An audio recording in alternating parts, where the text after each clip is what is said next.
Sur YouTube, Chris de Poisson Fécond est l'un des personnages les plus populaires, sauf, évidemment, pour ceux qui critiquent sa crédibilité.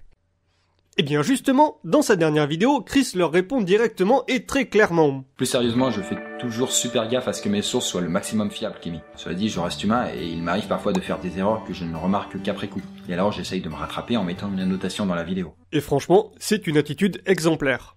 En tout cas si vous voulez être crédible. Mais si en plus vous rajoutez cet extrait... De toute façon, vous savez, pour trouver ces commentaires négatifs, j'ai dû écumer toutes mes vidéos. Nous pouvons en déduire que tous les commentaires ont été lus, ce qui comprend aussi les commentaires qui signalent les erreurs. Et donc, toutes les vidéos ont dû être corrigées. Et là, vous voyez parfaitement où je veux en venir. Nous allons vérifier la véracité de ces vidéos. Donc, regardons les vidéos populaires de sa chaîne. Choisissons les super pouvoirs, catégorie sciences et technologies, parfait. Et au passage, vous noterez qu'il n'y a aucune annotation.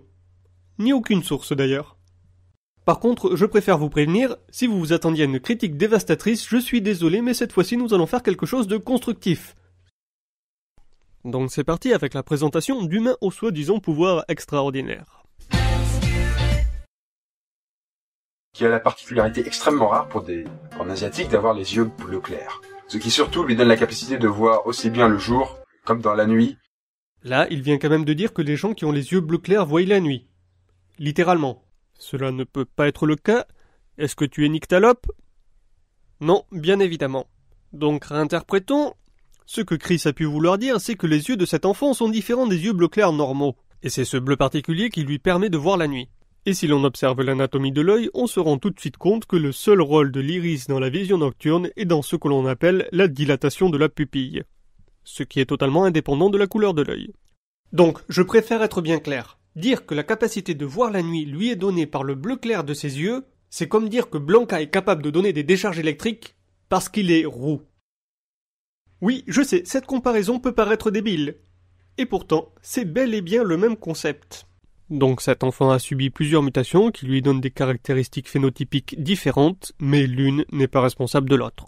Mais bon, allez, c'est juste le début de la vidéo, on va dire qu'il s'est juste mal exprimé, on continue. De voir aussi bien le jour, comme dans la nuit, la plus noire. Bien évidemment, voir la nuit signifie être plus sensible à la lumière, mais il faut un minimum de lumière. Mais dans l'obscurité totale, il est impossible de voir quoi que ce soit. Cependant, dans la suite de la vidéo, il ne fait plus cette erreur. Dans l'obscurité la plus quasi complète. Donc allez, bon, ça passe. Oui, je suis super conciliant, mais bon, ce sont juste des petits détails, après tout c'est pas comme s'il donnait de fausses informations, ce qui pour le coup serait inacceptable. Totalement inadmissible. Donc c'est pour ça que pour l'instant, ça va, on continue. D'ailleurs, ses yeux luisent la nuit, comme les chats. C'est faux et inacceptable à un point qui n'est pas permis.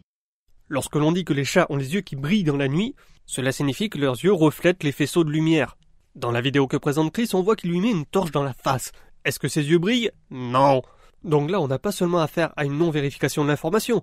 Il a accordé plus d'importance à une information écrite plutôt qu'à une vidéo qu'il voit devant ses yeux. Est-ce que ça brille là, hein? Non. Par contre, s'il est trop exposé à la lumière vive du soleil, sa rétine risque de brûler. Pas de bol. Donc là, deux possibilités. Soit il a voulu dire que s'il regarde fixement le soleil, il risque de se brûler la rétine, ce qui est vrai pour cet enfant, ainsi que pour tout le monde, c'est pour ça qu'on met des lunettes de protection lorsqu'on regarde une éclipse.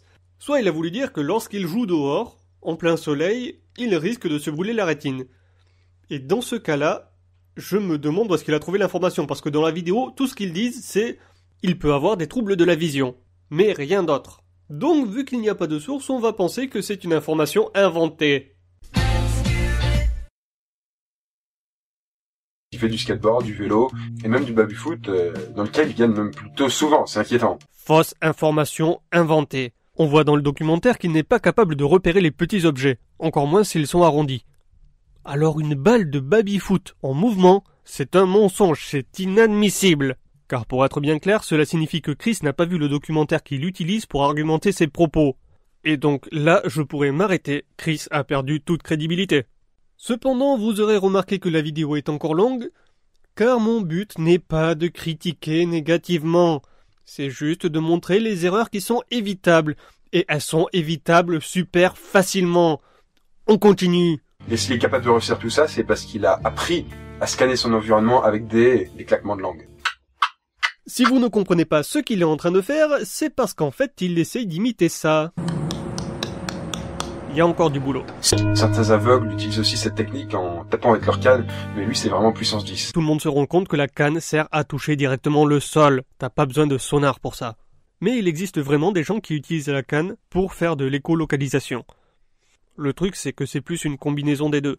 Par exemple, dans le même documentaire, on voit bien que sans la canne, il serait tombé dans le trou.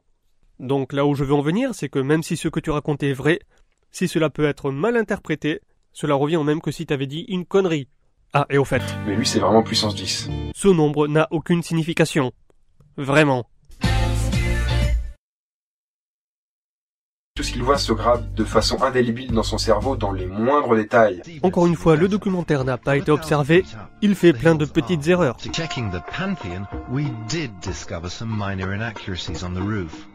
Il a par exemple redessiné de mémoire un panorama entier de Rome qu'il avait juste survolé en hélico. Pendant 45 minutes. Oui, c'est nécessaire de le préciser.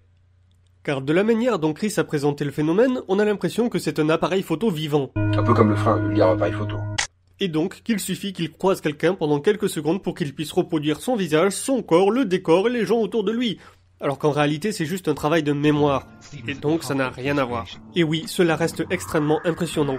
Parce que sur la fresque qu'il a dessinée pendant plusieurs jours, je vais vous montrer le Colisée qu'il a reproduit et ce que l'on voyait depuis l'hélicoptère. Alors ? Il en a fait de même aussi pour Rome, Tokyo, Amsterdam. Alors oui, il voulait dire Londres. Mais il s'est plus ou moins corrigé, donc ça passe. Les scientifiques sont évidemment bien incapables de dire comment il est capable de loger autant de choses dans son cerveau sans que celui-ci se mette à éclater, quoi. Et vas-y, fous-toi de la gueule des scientifiques pendant que t'y es. Tout le monde sait que c'est un autiste de haut niveau, il a tout simplement développé cette capacité au détriment d'autres capacités plus communes. Exactement comme Kim Peek dont on parle d'ailleurs tout à l'heure. Lui, ça fait maintenant plus de 40 ans qu'il n'a pas fermé l'œil. Cette information est non vérifiée et probablement fausse. En effet, il n'y a aucune étude qui démontre que cette personne est capable de passer autant de temps sans dormir. Alors il existe des études qui ont mesuré une privation de sommeil de plusieurs jours sans aucun problème et c'est possible. Mais passer d'une dizaine de jours à près de 15 000, non, c'est de la spéculation. Ça ne marche pas comme ça. Ty Ngok reste toujours en parfaite santé, avec un esprit toujours aussi sain. Malheureusement pour lui, cette information est fausse. Et en effet, il a développé une résistance prodigieuse aux températures extrêmes. Un type qui résiste au froid. Alors déjà, on va critiquer le choix de nous parler de cette personne, parce que par rapport à ce que l'on vient de voir, son pouvoir est quand même un peu pourri. Une résistance prodigieuse aux températures extrêmes grâce à des techniques de méditation. Il faudrait aussi peut-être préciser qu'il a entraîné son corps pendant des décennies et qu'il a une énorme concentration en graisse brune, ce qui peut légèrement l'aider à résister au froid quand même. Ou encore, dans la foulée, il s'est aussi amusé à grimper le mont Blanc et le mont Everest en tongs et en short.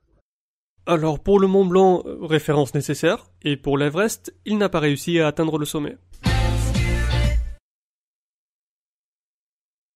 Vous connaissez Rain Man? Alors franchement, je n'ai aucun problème avec les gens qui prononcent l'anglais à la française. Mais ça... Rain. Non. Astuce bonus! Si vous voulez connaître la prononciation d'un mot en anglais, cela prend 8 secondes, lien en description, pas d'excuses. Et surtout de se souvenir de tout son contenu, à la phrase près, au mot près, à la virgule près. Non, là encore, sa mémoire n'est pas fiable à 100%. Le bougre est capable de lire 2 pages. Un autre truc qui me perturbe, c'est que ces personnes sont présentées comme si elles étaient encore vivantes, alors qu'elles sont décédées depuis 2009. Donc voilà, en ce qui concerne les incohérences de cette vidéo. Mais comme vous êtes de mauvaise foi, vous allez prétendre que ces fausses informations sont en fait des traits d'humour. Donc je vous invite à regarder la vidéo et vous verrez qu'elles sont présentées exactement de la même manière que des informations sérieuses. Donc je vous laisse conclure. À la base, je voulais juste écrire à Chris afin de lui lister les incohérences que j'avais repérées. Mais il est plus qu'évident que d'autres l'ont déjà fait avant moi et que cela n'a pas été corrigé. C'est pourquoi j'ai trouvé que le choix de la vidéo est plutôt intéressant. Je tiens cependant à préciser que les dernières vidéos de Chris sont plus travaillées que celles que je viens de traiter. Cependant, la vidéo sur les super pouvoirs est vue plus de 3000 fois par jour, soit plus d'1 million de vues par an. Et c'est pour cela que j'estime que la correction des vieilles vidéos est plus importante que la publication de nouvelles vidéos. Les raisons pour lesquelles cette vidéo doit être corrigée sont tellement évidentes que si je devais les énumérer, ça serait quand même légèrement insultant. Alors tout d'abord, il a promis à ses auditeurs qu'il corrigerait les erreurs. Deuxièmement, il est évident que si tu laisses des vidéos avec des erreurs, on va même pas prendre la peine de regarder les autres vidéos parce qu'on va considérer qu'elles sont tout aussi merdiques. Et troisièmement, à ses débuts, Chris montrait une volonté de vouloir instruire. Donc on va aussi compter un peu sur ça. Bon, vous trouvez peut-être que j'insiste un peu trop sur le fait qu'il doit corriger ses vidéos, mais je vous ferai remarquer que critiquer les personnes qui sont incompétentes, ça ne règle pas le problème. Donc, la nouvelle stratégie à adopter, c'est de les corriger, de les informer, de leur apprendre à faire du bon boulot. Imaginez que toutes les personnes populaires sur Internet se mettent à faire du travail de qualité. Ça serait génial! Bon, il y a encore du boulot, et c'est la raison pour laquelle je vous invite tous à faire la même chose. Que cela soit les vidéos de Chris ou de n'importe qui, même de vos vidéastes préférés, surtout de vos vidéastes préférés, si vous trouvez de fausses informations, allez chercher une référence fiable, puis contactez le créateur de cette vidéo en lui disant « Je pense qu'il y a une erreur dans cette vidéo comme vous pouvez le constater dans cette référence ». Et s'il ne répond pas ou qu'il ne corrige pas sa vidéo, eh bien dans ce cas, vous pouvez faire une vidéo comme celle que vous êtes en train de regarder en ce moment. Normalement, ça devrait être efficace assez rapidement. Enfin pour ça, je compte quand même sur vous. Et bien évidemment, une fois que la vidéo critiquée est corrigée, il faut quand même que vous le précisiez. Par exemple, dans mon cas, je mettrai des annotations pour préciser quelles sont les erreurs qui ont été corrigées et si elles valaient vraiment le coup d'être corrigées. Et dans un deuxième temps, je regarderai une autre des vidéos à Chris et si je trouve des erreurs ou des sources qui ne sont pas fiables, dans ce cas-là, on fera une autre vidéo.